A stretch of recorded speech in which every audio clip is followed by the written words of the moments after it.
Welcome to Basketball on Figueroa, the only podcast covering the Lakers, Clippers, and Sparks.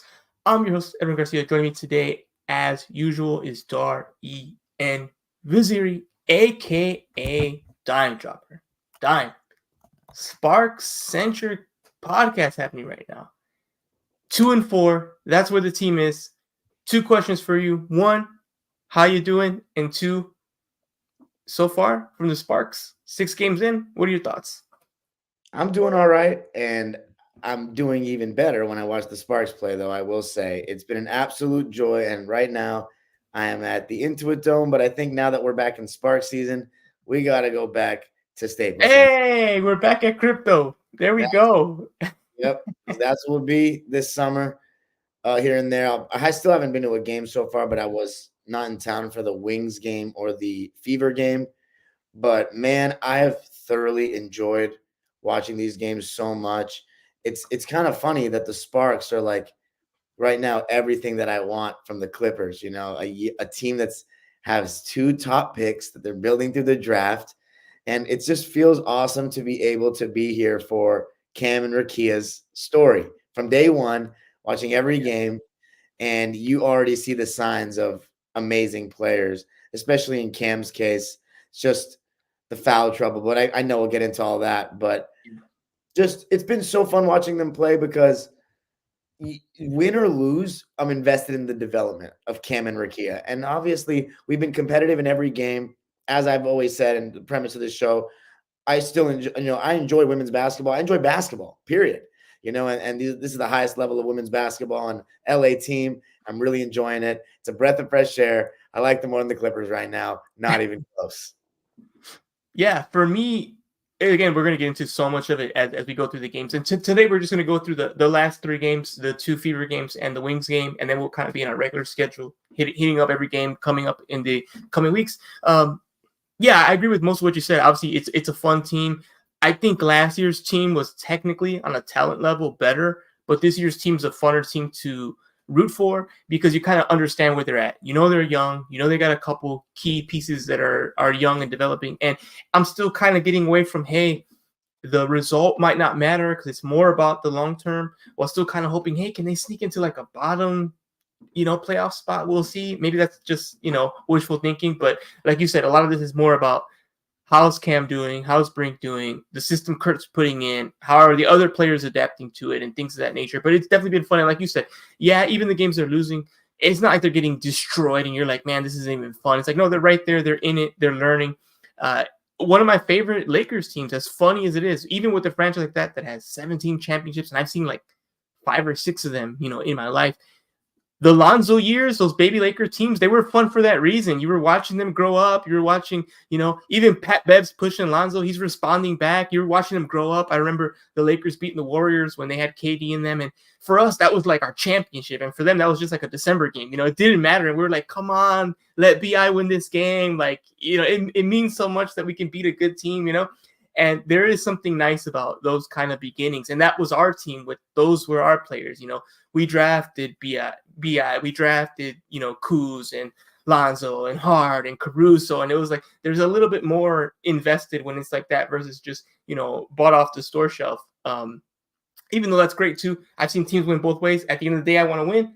But if you ask me if I can literally pick from the two and I'll win either way, I'd rather win going from the beginning to the end. I'm sure you kind of feel the same way. So it's cool kind of seeing this generation and kind of like the Dodgers, like when it comes to Lakers and Clippers, we can be divided. We can be in different spots. When it comes to like Dodger baseball, we're on board. Kings hockey, we're on board. And Sparks is kind of one where we meet in the middle. It's like, hey, it's the only women's team. So like we all kind of get on board with it. So it makes a lot of sense there. All right. So why don't we start with the first game, which was the Friday game. It was the big one, right? Fever, Sparks. Unfortunately, the Fever were able to win 78-73. I was in attendance. Dime mentioned, of course, he was not. He was out of town.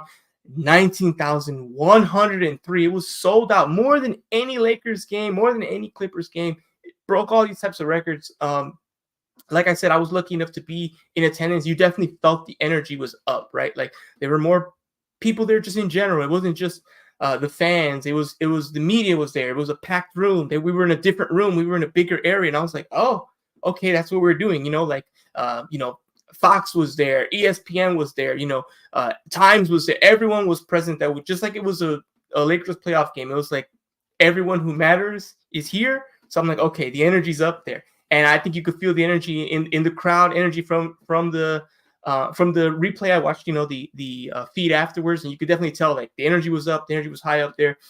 Sparks unfortunately were unable to get the victory, but there was a lot of good that happened.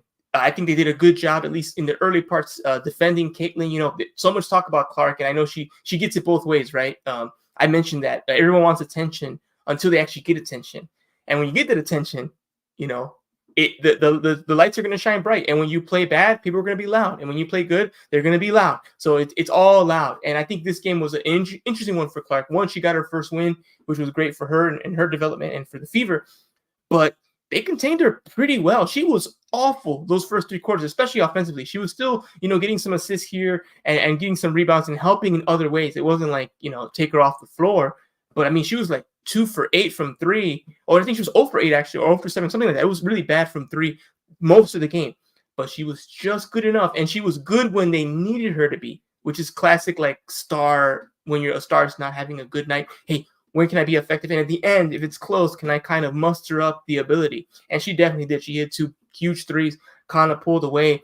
And she was a big reason why the team was obviously able to win, along with Aaliyah Boston, who had 17 points. She was a monster. She was rookie of the year in her rookie season last year. And now, she finally starting to find her rhythm. As a big, they've kind of, in my opinion, the Fever just kind of ignored her and focused so much on Caitlin. And Caitlin's great, but I'm like, you got a rookie of the year, big out there, taking advantage. And I think they finally found a good balance of that, unfortunately, against the Sparks, which helped get the win. We got a good first half from the Sparks in general. That second half, they just fell off a cliff. And you already mentioned Brink with the fouls. This was another game where that was an issue. So, Dime, why don't you give me some of your insights on this game? What did you see? What did you like? What didn't you like? And what were your overall thoughts? Before I give those, I got to remind the listeners that are listening on audio that this is an actual live episode of Basketball on Figueroa. We got a super chat from Daniel Berry. Shout out Daniel Berry. Says, I can't watch the WNBA. LOL. I can only watch Clark. Come on, Daniel Berry. Aren't you a Laker fan? Are you from LA? You got to hop on the Sparks bandwagon, man. What's so great about Caitlin that we don't have here in Los Angeles? Come on. And yes, this is a live from Los Angeles episode. Me and Edwin, that's one thing that makes it very easy for us to do a pod together, is that we work very late and the hours can align, man. But as far as the game, man, it was demoralizing. We got Caitlin Clark, man. She hit those dagger threes after 0 for 7 from 3 the whole game. And you were being nice, dude. We clamped her, but her passing was amazing. I have to say, her passing is like already top notch for the W. Yeah.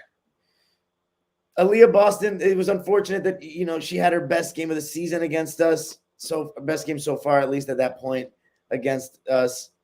It was just our fourth quarter offense it was tough getting good looks. And something I've noticed about us so far this in the season is I like how we move the ball side to side, but sometimes there's not enough like I actually making a move and swinging the ball inside the 3-point line to get the defense tested a little bit. It's just kind of swinging around the perimeter, and by the time it's like you look at the shot clock, it's down to 8 already, and we're scrambling at the end. So I do like the process in theory, but I think as we go on, we're going to find certain things that work for us. For example, Rakia Jackson, some games she doesn't get the ball in stretches, and she clearly, the one thing that everyone is giving her is the 3 ball, letting her shoot. So that's something she's going to continue to work on.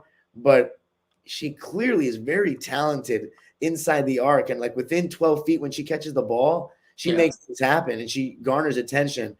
And I think she's going to take some time to deal with the doubles that are coming, you know what I mean, from WNBA length and stuff. Because there've been some times throughout the season where people they've sent doubles at her, and the pass is just like she's gotten turnovers that way, passing out of doubles and stuff like that. But I think that's also just, you're a rookie getting used to the size and length of the professionals in the W. So I think Rakia will be fine. And then Cam, staying out of foul trouble. And Lexi had a rough game in this one. She was 2 for 10. Rough. But, man, I don't know. Maybe it was just me and I wasn't paying close enough attention. But Rakia had her best game of the season at that point, right? And Cam had a pretty solid scoring game. But, I don't know. It didn't feel like we had as much point Lexi as we did in the game against the Mystics. But I could be wrong on that. No, you're right. Yeah. Yeah, it was one of Lexi's worst games. I think not only is it just the points, but it's the everything. The points, the minutes of shooting. Like if you're on the floor for 38 minutes and you go 2 for 10, 0 for 5 from 3, like this team isn't good enough to overcome that. They kind of need a perfect game to win. They need their starters to ball out. They need Rakia to score well, and then maybe like a role player kind of has a solid game. They cannot get 5 points from Lexi Brown and win. If they get 5 points from Lexi Brown, barring an injury, if you tell me, oh, they got 5 points, she like rolled her ankle, she's out. Okay, maybe they could have won. But if you told me she played 38 minutes and she scored 5 points, I'm like, oh yeah, we lost. Like that's what happened. Or somebody dropped like 40. And even though they were still in this game, that's what happened, right? That's just too little point production from one of your best 3-point shooters. Which again, this was an anomaly. I think most games she's going to be fine. It was just one of those weird ones where hey, it just didn't go in. It just didn't go in. So I think it's more of that than a trend for her. But that is one of the reasons they lost. She shot really poorly. I also think again, especially with Brink, the biggest part of her foul trouble, what I do like about when she gets in foul trouble, she doesn't change her play. We see a lot of bigs get real tentative once they're in that second, third, fourth foul. They'll just become a turnstile. And now teams are like targeting them and they're not able to defend. So it's like you actually have to take them off the floor because you're like, they're so scared of that next foul that they might as well not be on the floor. Good thing for Brink, that's not an issue. The bad thing is she keeps fouling. She just keeps fouling. And this has been a problem time since her college days in Stanford. This was an issue. And I can show you feature articles about this in her senior year. Like, hey, she's like leading the conference in fouls and, too many fouls. And she's talked about it. She's tried to work on it. She's an aggressive defender. She looks like she's on offense when she's on defense because she's out there like attacking the ball. Like she's not even a rim protector. She's like a ball pressure. She goes out there, but she has to find a way to kind of balance that and not have it be so much of an issue. It's been a lot of games where she's literally gotten up to 5 fouls. I think it's been 3 or 4 games. That's too many when we only have 6 to play, and it's happened 3 or 4 times. So she's going to have to figure that out. And also in her defense, she is a rookie. Just like in the NBA, just like in any other league, when you're a rookie, you don't get the benefit of the doubt. These refs don't know you. They're going to go with the veterans. If players are falling because you're attacking them on the defensive side, that whistle's not going to go your way. So it's a bad combination. She's already known for being, foul prone, and she's a rookie, and she's a rim protector. There's just a lot of opportunities for this to happen. And the offense, like you said, struggled in the fourth. It struggled in the third as well. They only scored 11 points in the third quarter. And a lot of that was because Brink was off. And Brink is also scoring. She's defending. She's a big part of what they're doing. If she's going to have to miss significant minutes because she's in foul trouble, I mean, that's where things are going to kind of fall off. And it felt like once she got taken off the lineup because of those fouls, the offense stuttered. And even when she came back, they just couldn't find a good flow. So it's going to be an ongoing issue. So unfortunately, with the record number of people, the Sparks weren't able to get the win, but it was an entertaining game. It was a fun game for the Clark stands. They got their win. So they got their win. There you go. You got one. Congratulations. We also didn't mention that was like the first game of the season that Kia Nurse wasn't hitting. It felt like. Yeah. I think she's basically, I don't have the stats in front of me, but it felt like she's literally shot well in every one of the first 4 games.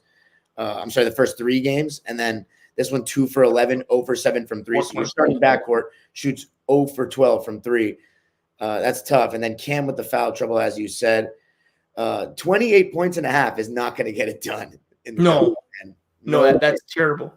Yeah. I mean, the Fever had 25 in the fourth, so they almost outscored you with giving you a quarter. That's ridiculous. So yeah, the offense just, like I said, it sputtered in that second half, and that's the game right there. So and that was the first game. Also in crypto, they had those Long Beach games, which I made the voyage there a couple times. The stadium was cool, the vibe was good. I was so happy to be back at crypto. I'm like, okay, it's home, it's what I know. Plenty of seating and everything. It was like, okay, we're back to normal, which was fantastic. So unfortunately, couldn't get the W. But on the bright side, the next game they did get the win, right? They played the Wings next. Oh, sorry, the Wings they lost. It was 84-83. I was thinking of the Fever again. So 84-83. They fell there. This one for me, Dime. The Wings are a pretty good team. You saw Enrique, and she had a solid game, but not an incredible game. And even then, she still gave you 20 points, right? She was able to attack the basket, able to get to the foul line. She was still really dominant. But the Wings are always, to me, like an underrated team. They're like a top 4 team that isn't good enough to get in those like top two with Vegas and like New York, but they just have some juggernauts. They can just score on you. They can destroy you on the paint. They can dominate. I never really felt like the Sparks had a legitimate chance of winning this game pretty much since the second quarter on. I was like, okay, the Wings got it. They did make it close. They were right there at the end. They made a good rally in the fourth. How did you feel watching this game? Did you feel like the Sparks really had a chance? Did you feel like Dallas was dominant? I'd love to hear your insights here on how you felt the game kind of overall went, the flow of it. I absolutely thought we had a chance. And at first, we have to enter the super chat from Petty. Shout out Petty. He's been showing us love here in this live. It says, what's the realistic ceiling for this team? I think the ceiling for me would be a 7th or 8th seed. And that's about it. I just don't think they can get further than that. I think that'd be great, though, because it would be great for them to make the playoffs.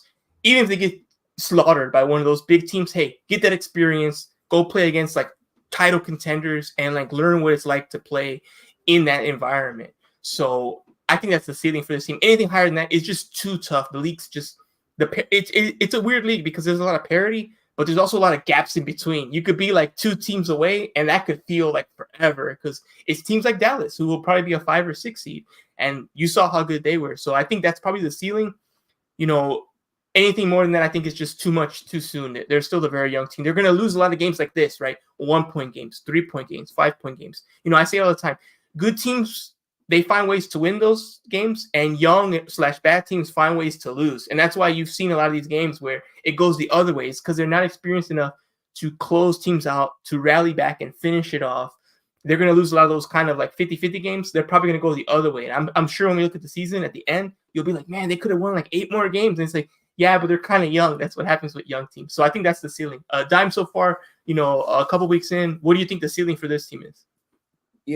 Honestly, I'd have to just concede to you on that one because I don't think I know enough about the other teams in the W to answer that question with confidence. I'm not somebody that's going to just talk out of their ass respectfully. I concede when I don't think I know enough. And we're just taking it one game at a time, playing Sparks brand of basketball, watching development. And something that was amazing about this game was that it was Cam's best offensive game so far. The pick and pop 3-ball to start the game, she was just hitting. And defensively, the thing about the foul trouble that's so frustrating is when she's on the court, our defense is just like night and day. Like she shuts off the rim. And then, as you said, she also is good moving her feet. But offensively, I think that's where we're going to see the most growth over the next couple of weeks. Yeah. Looking at, okay, what's our bread and butter like with Cam involved? Is it giving her the ball, in the mid post and running stuff off her? Because she clearly can pass. That's one thing I've noticed right away. She clearly can pass. Very well rounded. And then is it pick and pop with Lexi or something like that? The starting lineup is interesting because with Laisha Clarendon, she's the most experienced player on the team, but then there's the whole Rakia Jackson's coming off the bench thing, and you want to see her get more minutes. And then we saw glimpses of Lexi playing a little bit of point guard in that Mystics win. Yeah. And it looked pretty good, but it also, she's turning the ball over. Too. She ran the point a little bit with the Fever as well. But yeah, I'm with you. I kind of feel like it was a mixed bag there with Lexi. She talked to us actually, I think during a media scrum in Long Beach, and she said it was her idea to run the point. She said in the Aces game, she saw some stuff and she told Kurt Miller, like, I can do it. And she said they never practiced it.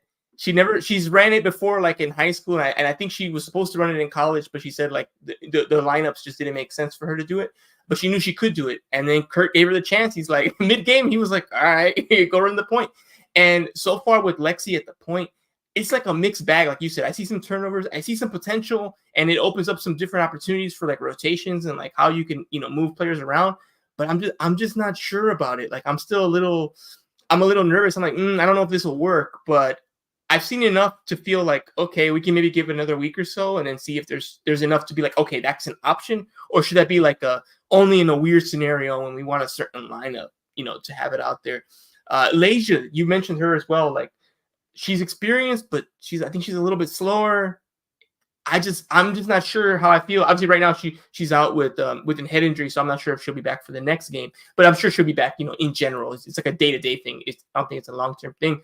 But let's assume she's healthy. Have you seen enough from Jackson where you'd want her to replace it, or do you like that scoring off the bench and say, hey, like you can't get too greedy trying to have like your absolute best five on all the time? What's your philosophy on that with this team so far? Oh man, I think it's been an interesting experience because the first game of the season, Laisha Clarendon had a triple double, and I was like, okay, she's the vet on the team. She clearly has, some qualities to her that some other players on the team don't have. She's like a tough, rugged, physical guard. But one thing I've noticed is they go under the screens with her. They clearly are daring her to shoot, and she has like a slower release, like a hitch in her shot. Lexi Brown is much better shooting off the bounce, and teams go over the screen with her. I think it's just the playmaking that's going to take time, as we've talked about, right? Just now. So our offense, to me, so far in the beginning of the season, is the much bigger problem than the defense. I think we actually play good D, especially with Cam. Also, like her length and size defensively and her instincts are pretty good from everything I've seen so far. Lexi gets after it. Clarendon, not bad either. And then you know what? We should honestly be ashamed of ourselves. 21 minutes into the show, we haven't even said, to me, who's been easily for the player of the season for us so far, De'Erica Hamby. We've given her no love. She's got a double in every game. It's just, I feel so bad. Oh man. No, you're right. You're right. She's been awesome. Rolling to the basket, playing defense, rebounding. Every time Kim's out of the game, if it's not Lee Rue, it's De'Erica Hamby playing the five essentially. And there's some big, bigs in the W.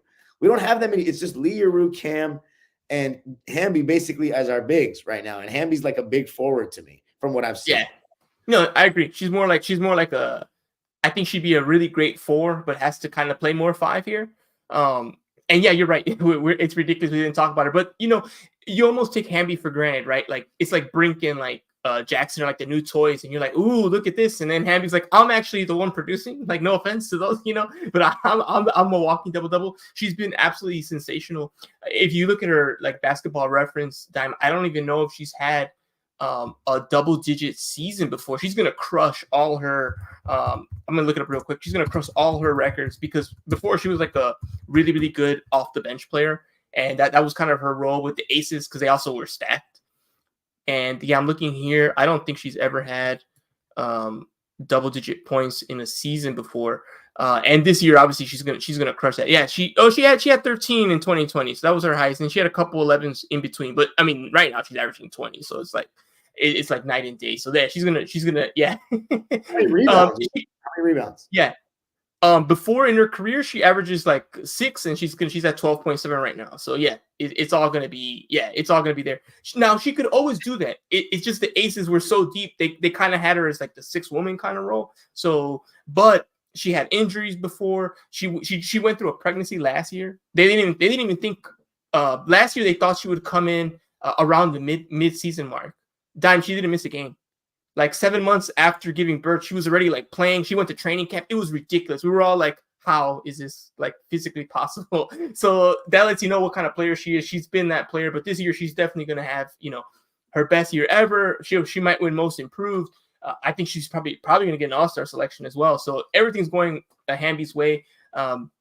She's been incredible. So yeah, we definitely need to be highlighting her because while the other players are good and they might be the future, she's the present, and she might last through that future because she's a 10-year vet, but she still has, I think, a lot of years left in her if she stays healthy and all that. And so far, all signs point to yes. And yeah, in this game with the Wings as well, she was 7 for 15 from the field, had 13 rebounds, like you said, double in all games. And Brink 21. I think Brink, like you said, offensively, that's going to be the key there because she reminds me. I don't want to always compare it to the men because people always hate it when it's like, why you got to compare it to the NBA? But because of the LA thing, it reminds me of a young AD where he was already a defensive star, but his offense, as you remember, like I'm talking about like year one with the Pelicans, right? It was really rough. Like he really couldn't. His post game was rough. He couldn't really score. He couldn't shoot for the three at all. I remember those years. It was just like everyone was going under. Like they were begging him to take it, and he struggled, right? And then, as you can tell, he obviously developed so much from those early years. I think Brink's even more advanced, but she does kind of have those raw abilities, and it's like, hey, utilize yourself, put yourself in there. And she's such an unselfish player that she doesn't call her number. And, as a big, that could be a kiss of death because it's hard for them to get you the ball. And then when you get it, you're looking to pass, which is great. But it means, okay, sometimes you're the advantage. So, go for it. So I love the fact that these last couple games, she's shooting more. I just want those field goal numbers to go up. Be in double digits every game. That's all I want. Get 10, 11 shots, and those numbers are going to go your way because she's a smart player. She's not going to just chuck up a shot or anything like that. So she makes good decisions as well. That's what I like. I rarely am frustrated with her offensive decisions, even if the result's not there. So the results will come as they come. So unfortunately, 84-83, they weren't able to pull it out. Like I said, for me, I just didn't feel like they were going to win because I just know how good Dallas is. And I'm like, I just don't see this comeback fully coming through, even though it was really close. And I didn't even answer my own question about Jackson. I think right now, if everyone's healthy, I would hold off on putting Jackson in the starting lineup for at least another week. Because I think the real thing is you have to figure out how to optimize that bench squad. Because besides Rikia, everyone else is kind of struggling most games.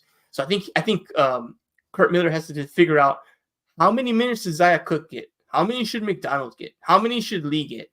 How many should Burrell get? And really figure out what the hierarchy is within there, and then he can decide, okay, can I put her in the starting lineup, optimize that, and I'm still going to get some good production from the bench. Because right now that bench is really shaky, except for Rikia. Now in this game, it was a lot better. You got Lee with 10, you got McDonald with 9, and it's not just about scoring, right? It's the other things. Lee gives you another big, McDonald gives you another backup guard. So figuring those things out, I think, is an issue. And one thing you're going to notice about Kurt Dime is he always runs a short bench. He's definitely your kind of coach. He wants to win every game. So he'll run 8 players, kind of like Tom Thibodeau. He'll run 8 players the whole season and say, I'm trying to win. So this is the ones who are playing. So I hope this year, and I think he is now about the second weekend, he's letting that go a little bit and saying, hey, I need a little more data on these players to make sure that, okay, even if I run a tight ship, am I picking the 8 best? Am I not overlooking somebody? So I like, at least early on, he's starting to give a little more runs to these players because I feel like I need to see more of Ray Burrell. She's playing like 3 or 4 minutes. I don't think that's enough. Now, I know he's seeing practice, so that's a lot more, but I'm like, that's not enough in-game information to really make sure. Same thing with Zaya, same thing with McDonald. So I'm glad he's starting to open it up a little bit, see some of those other players so we can be for sure what the best, 1 through 10, what the depth chart looks like and what that's like. So unfortunately, that came in a loss, 84-83, but Sparks got their revenge, 88-82. They were able to beat the Fever. This time it was on the road, so they went to Indiana. I mean, I guess they just can't win up there in Indy, huh? That stadium must be cursed or something because the Pacers were getting whooped and the Fever were getting whooped. So it's not working out there in I believe downtown Indianapolis. But Sparks got it done. 88-82. You got a really this one was a monster game from Caitlin Clark. She had 30 points. She had 3 steals, 3 blocks, 6 assists. But again, it's a team game, which we're always talking about, Dime, right? It's not just about that because guess what? She put up those monster numbers, but the Sparks were pretty much in control most of the game, especially in that second half. They kept control. They were, I think, close to dominant as you can be in terms of like a single-digit win. They were kind of in the driver's seat, and the Fever made little pushes, but they didn't really ever get within 2 possessions in that fourth quarter. The Sparks kind of kept it under control. What did you see here in this one? This is the one game I didn't get to watch yet, sadly. I'm gonna watch it probably after we get off of this. Okay, let me mute myself here. Okay, cool. Here I can take over here for that one then. So for me, I think the biggest thing was you got a lot of scoring from McDonald. She had a huge game. This is the one where Leja did get a hand injury, I believe, and she was out. You also had Leja injury in the Wings game. Okay. Yeah, I'm thinking of Lexi. My bad. Lexi got hurt here in this one. Oh man, that sucks. Yeah, I'm not sure how serious it is. I'm gonna see if I can pull up an injury report. I don't think they've actually talked much about it besides the fact that she was out. She had a hard fall, and I'm trying to see. Yeah, I don't think they actually announced the status of her playing, but yeah, she had a hard fall. It looked like she hurt more her ankle than her wrist more than her ankle, but both were kind of she was kind of got jumbled up in there. So we're still seeing what information we're going to get on that if she's going to be out long term. I don't think she'll be out long term. Just my opinion. because she stayed on the court, right? She stayed on the bench. She kind of was like just upset and frustrated, and that was about it when it came to that. So that's one of the reasons why you saw more McDonald minutes. When you watch the game, let me know, send me a DM or whatever what you think about like the injury and how that went down. But that's why we saw more McDonald, and she stepped up big. She was 6 for 9 from the field. She had 21 points. She played 30 minutes. So that's what I'm talking about. I don't expect her to play that much normally. You had Leja out. You had Lexi missing most of the game. So those things are kind of rare. But it's good that she was able to kind of push through and step up. And that's going to show that maybe she does deserve more minutes in general. Maybe not 30, but maybe 15, maybe 14, 16, something like that. Something where she can get a couple of shifts in the game. Which I think it is potential for McDonald. She's new to Kurt's system. She got traded this offseason. So this is Kurt Miller's second year, but only his first with her. And he mentioned during training camp that, hey, like she's got a lot to learn about my system. I'm throwing a lot of stuff at her and she's embracing it, but it's going to take a little bit of time. So I think we saw like a really good performance from her offensively. She was on fire. She was hitting her threes. She had a heat check three. I remember she had like a quick, like the minute it touched her hand, she just let it fly and it hit. And I was like, oh yeah, she's feeling it. I'm like, this is one of those kind of games. So we got a good performance from her. Lee only played, she played 16 minutes, but I really like her aggressiveness on the boards. I feel like she's getting comfortable. She's a player who's coming from China, like literally coming from China. Like she needs a translator. She's got a lot going on. So I'm definitely keeping that in mind when it comes to Lee. I think middle of the season, she'll kind of show more of what she is. Right now, I'm like, look, she's dealing with a new country, language barriers, new system. Like, she's got a lot to figure out. So I'm giving her kind of a little bit of leeway there. Like, hey, it's a lot to do. But I think she's got the potential. Was that a pun? No. What'd I say? Leeway? Yeah. No, that was an accident. By the way, yeah. We got 150 people on Twitter. Yo, some of you guys that are on Twitter, do me a favor, come to the YouTube. And you can comment and we can read your comments as well. You can send some super chats. That's the place to be. Get me to, let's get us Dime Dropper channel to 15K subs. But I do appreciate all the people that are on Twitter. Shout out to everybody on here. 153. Hey, shout out to Twitter, man. Twitter's always got it back, man. Always. The Bird app. For sure. Anyway, dude, I think I will say this one thing, though. On the Laisha Clarendon injury, man, every level of basketball, you cannot be letting your teammates get crushed on screens like that.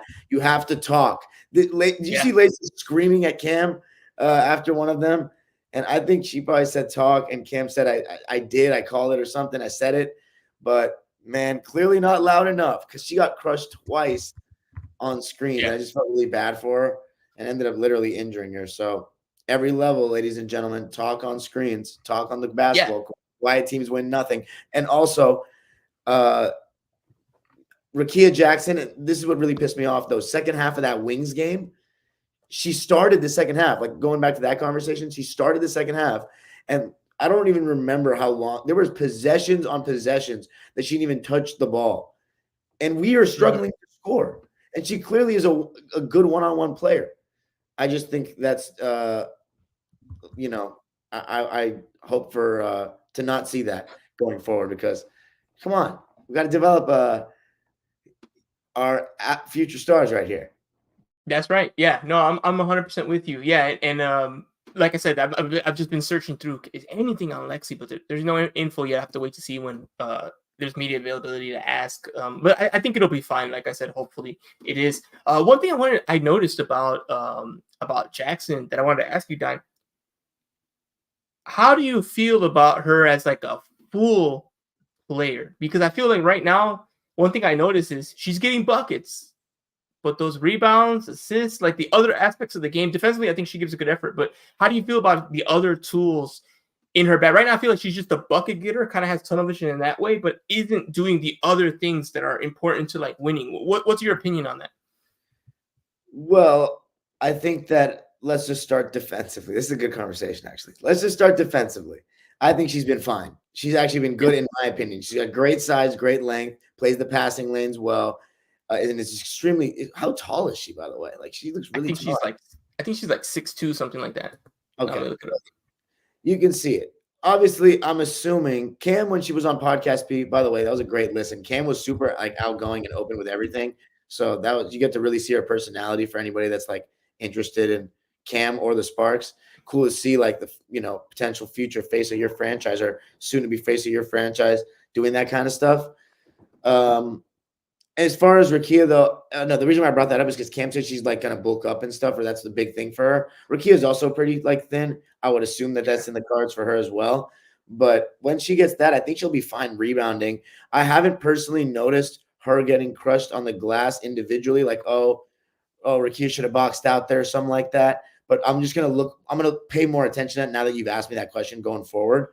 But as far as the passing stuff, I mean, this is what I've noticed.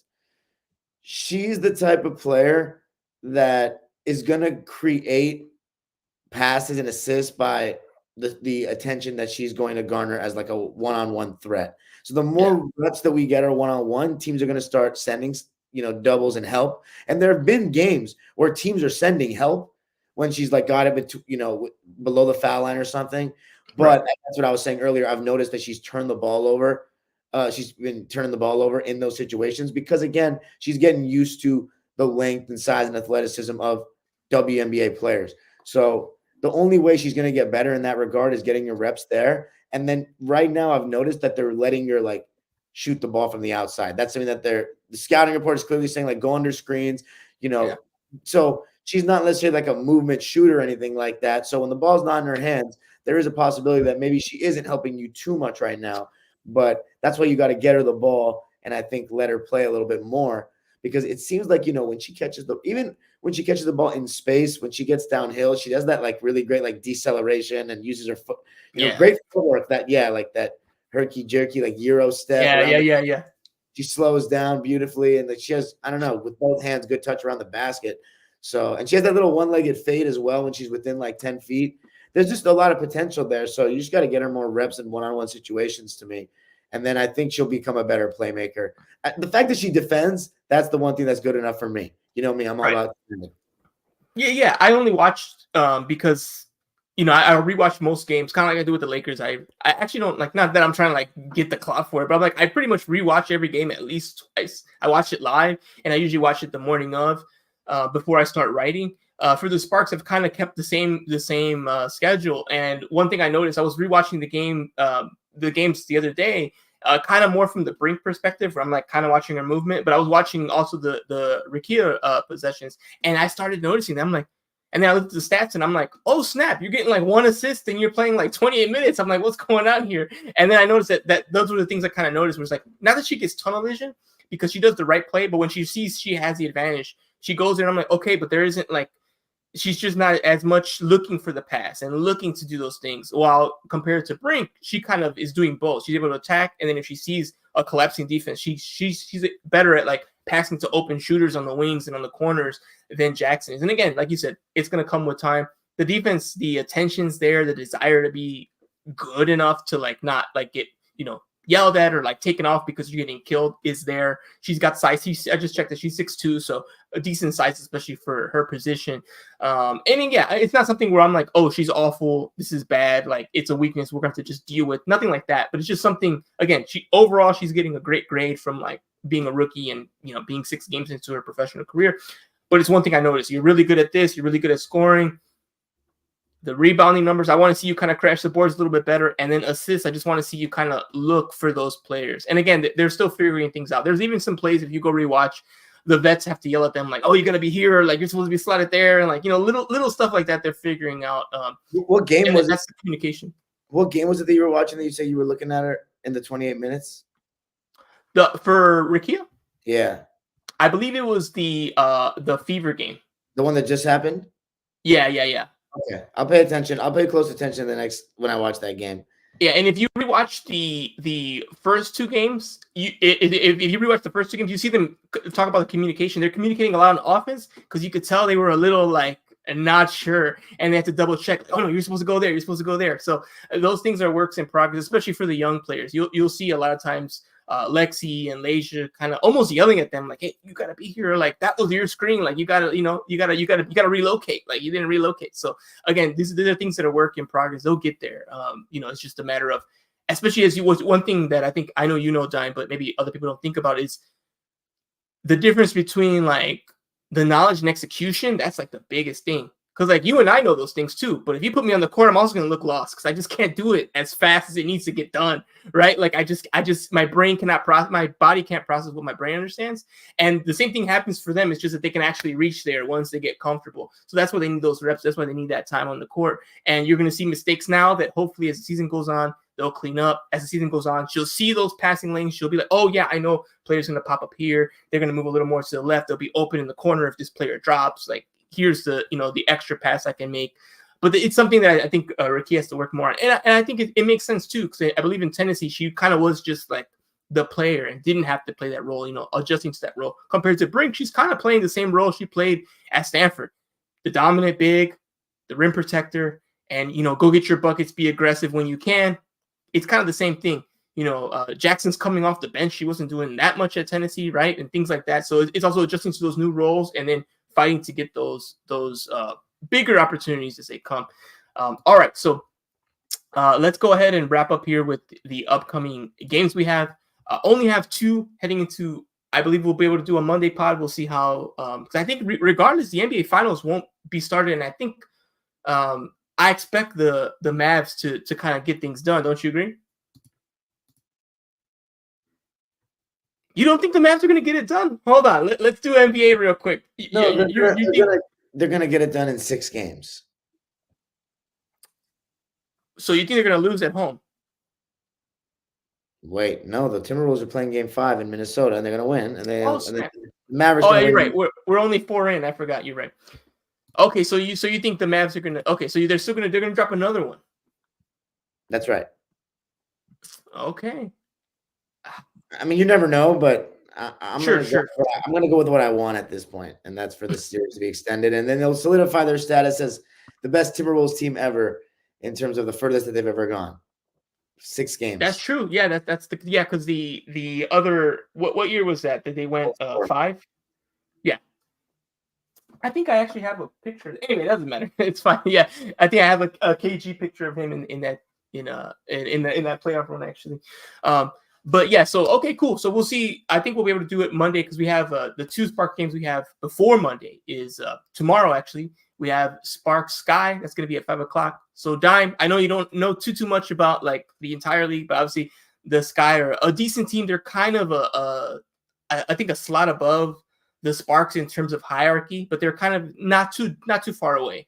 And they have Angel Reese. That's their big star. Their rookie as well. I'm sure you've seen a bunch of highlights of her. She's the Met Gala one day, and then she's dropping 25 the next, that kind of thing. So they're on the road. They're kind of doing a little mini road trip right here. So the Sparks are going to be in Chicago. Who do you have winning that one? Sparks, baby. I'm always going to pick us to win every game. Okay. I'm going to zag then. I'm going to say Chicago takes care of it. I've been kind of impressed with Chicago. I've been impressed with Angel Reese. I thought she'd take longer to get to where she's at already. I was kind of worried that she was going to be not physical enough for the WNBA, at least to start. And she's kind of been able to handle it. And she's craftier than I expected at this level. So that's actually impressed me. I'm like, oh man, I think if we redrafted, she might go higher than she did right now, which I think she went 6th. I think she might even go maybe top 4 if we would do it again, literally like, tomorrow. So I'm gonna say the Sky take care of it. Obviously, I'm hoping the Sparks take care of it, but I think the Sky will do it at home. All right, and then we have the Sunday game, Sparks at your favorite town in the world, Phoenix. Oh, I actually like Phoenix. I'm not gonna lie. Yeah, I like Phoenix too. I've been there recently. I like it. Phoenix is a decent town. I like their setup there. They have the basketball stadium like on one end, and then you go down the block. They got the baseball. It's like a cool vibe over there. Have you been to Chase? No, I haven't been. But I've been like near it. Like I walked by and I like took pictures and I hanged out at the bar, but I haven't gone like inside the stadium for like a game. Have you been? Nah, same thing as you. I've never. Well, I the last time I went to Arizona, I couldn't drink. But wow. Yeah, I was a freshman in high school, so I was like 14. I went to a Suns game. That was pretty fun, but they were ass. But I met like the whole team. Except for Jermaine O'Neal and Shannon Brown, which they were 2 of like the bigger name guys of the team, funny enough. But Chase, I was gonna say Dodger fans invade that place. We should get down there one time. Yeah, we should. Yeah, that'd be a fun one. Yeah, for sure. You could tell. Like, I was there. I think like 2 weeks ago, and it was the Diamondbacks versus the Tigers, and Detroit fans showed up. Like they were like 25% at least of the fans just from like the street traffic and stuff. And I was like, oh, I'm like, I think y'all get your stadium taken over a good amount over there. But so yeah, for sure, I'm sure the Dodgers do the same thing. There'll be an All-Star game there, I think in like after the Clippers get it. I think it's going to be Phoenix. So we might make some trips up there, and I believe the WNBA has it now too. So as you see, you'll find out a lot with the NBA, WNBA. There's a lot of overlap.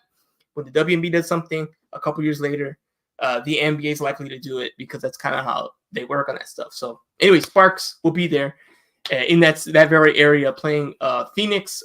Who do you have winning this one? Well, how good are the Mercury? I mean, I think that they're better than I thought they'd be so far early on. But I think they're just not as good right now, in my opinion. I think they're overachieving, and I think that they'll come down to earth a little bit as the season continues. Sparks, baby. Yeah, I'm going with that too. Like I said, I'm not really a big believer in the Mercury. I just think they're a little bit older. They have some explosive players, but I just think it's going to be more of a rebuilding year for them, kind of an in-between year. They don't have that youth quite yet. And they're good players like Tarasi are just older, and I just don't think they're going to have the legs for the 40-game season. So I think they'll be closer to the bottom than the top. Where right now they're a little bit better than I think they were going to be. So we'll see how that goes. Yeah, and the same thing. I'm going to go with the Sparks. I just think they're the better team. So I think they split the road trip, at least what's left of it, before they come back home. So most likely going to be recording again on Monday and have it up there. Clippers, Lakers. We're going to keep it a tab on there. I know everyone wants to talk about JJ. Everyone wants to talk about how it's going on there. Dime Cover does not like JJ. You know what? Mind the game. You know what I mean? Like you got to mind the game.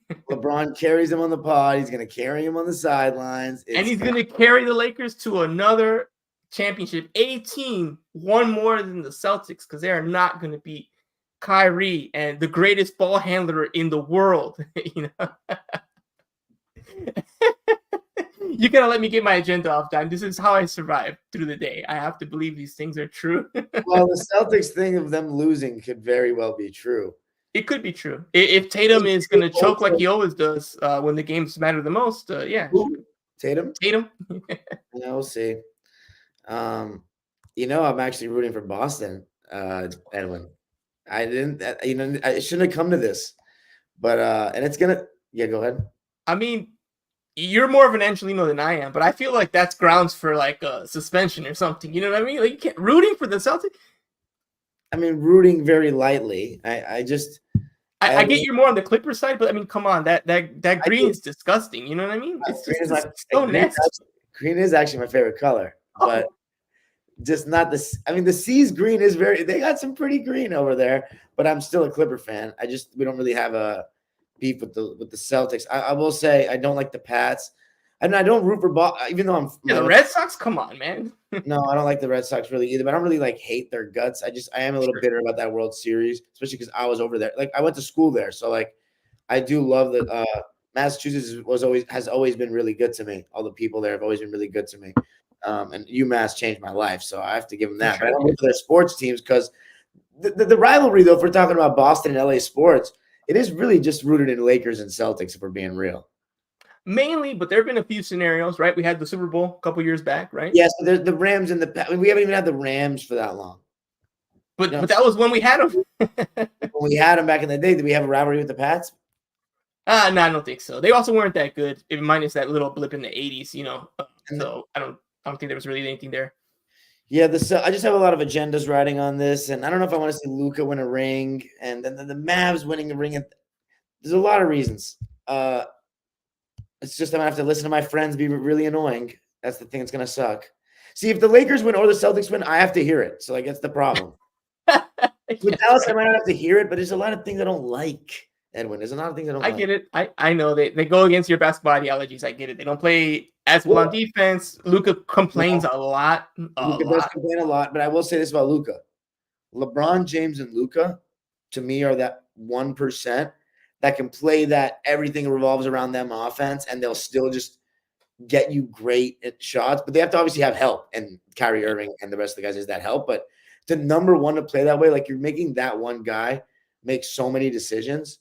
And I think the size of Luka and LeBron is what gives them the advantage of like the guards, the guards, the Hardens, the Brunsons, Trae Young, Yeah, but that's what the conversations with Brunson were about. It's not about him not being good. It's just that to win all the way, again, a lot has changed about basketball. Guess what? The taller, talented player is usually that's who I'm usually going to go with. The basket's still 10 feet high, so it's like give me the tall, talented player, and those few inches make a big difference. You know, the fact that Luka's as big as he is, if he was like 2-3 inches smaller, that would change how good of a player he is. He wouldn't be able to be able to take on as much physically and get the kind of shots he gets off. Like that matters a lot.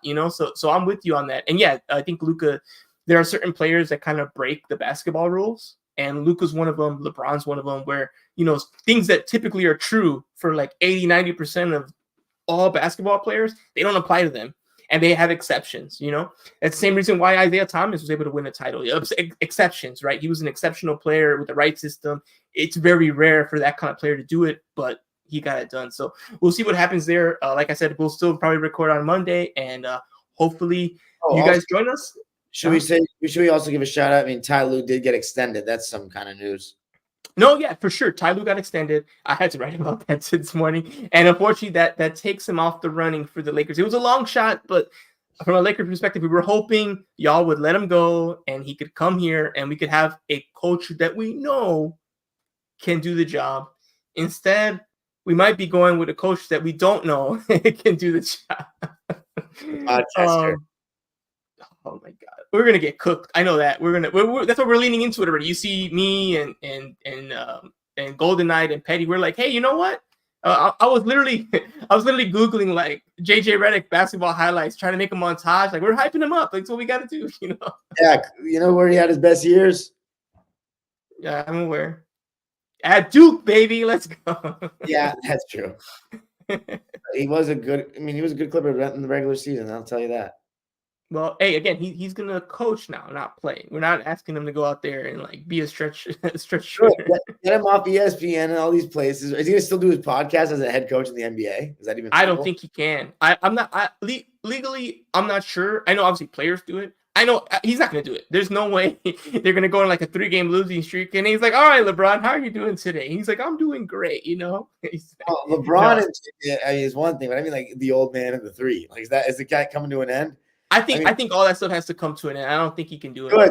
Now he can stop disparaging older players and pushing his agendas on TV with LeBron, especially. Do you want me to ask him about Bob Cousy and his introductory press conference? Because I'll probably get an invite, but that'll be the last one if I ask. I'm like, hey, how would Cousy work in your system if you had someone like Cousy? Like, could you coach him? Is that possible? That might make him laugh. Actually, I don't know. It's just It might make him laugh, but I think PR would be like, hey, let me talk to you real quick. Oh man, yeah, it's good. Get him off the airwaves. Yeah, off the air. I might make a like comment. Hey man, what you think about Cousy? What did you? Shout out Bob Cousy. Another Celtic. Jesus, what's going on here? All right, y'all. That'll be the end. That's episode 30. That's the end of Basketball on Figueroa. We'll be recording again on Monday. Once again, I'm Edwin Garcia. That was/is Darian Vaziri, aka Dime Dropper. We out.